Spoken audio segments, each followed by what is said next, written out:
Martin Hyde?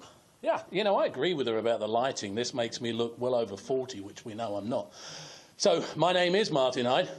Last Tuesday and Wednesday, the Commission sat through 2 days of budget presentations, which were focused on the need to increase the city tax millage by 2.8% on top of the nearly 9% increase in taxable values.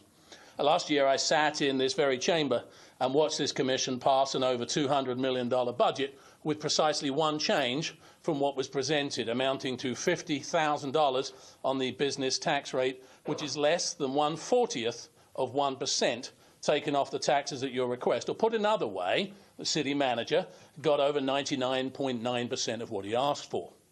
Several of you said at the time that it needed to be different this year in terms of your input being considered. But here we are, a year later, nothing's changed. Last Wednesday, you voted to ask the city manager to go back to review the budget, to look for items to cut, to balance it, negating the potential need for a tax hike. On Thursday, Mr. Barwin went on local TV to explain the need for a tax increase that he'd been told hours before to go back to the drawing board on. Doesn't this feel a little bit like déjà vu all over again?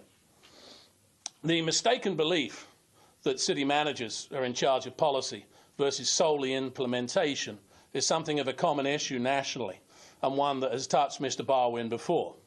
A newspaper article seen here after Mr. Barwin's forced resignation from Oak Park in 2012 mentioned his future plans, with him saying, and I quote here, "I'd like to do something to keep making the world a better place. Maybe figure out a way to create jobs in America." To be fair, he's certainly done that. Here, creating more than 130 jobs in 5 years at the city of Sarasota at a cost to taxpayers of over $6 million a year. I don't think this is actually job creation so much as job fabrication. We haven't had 20% population growth. We certainly don't have 20% better services, but we do have nearly 20% more staff. The city manager also last week boldly dared you to compare his annual $208,000 salary plus $40,000 in benefits to others running 200 million plus organizations. He's overlooking one important point, which is that any CEO who year after year couldn't balance his income with his expense would be fired.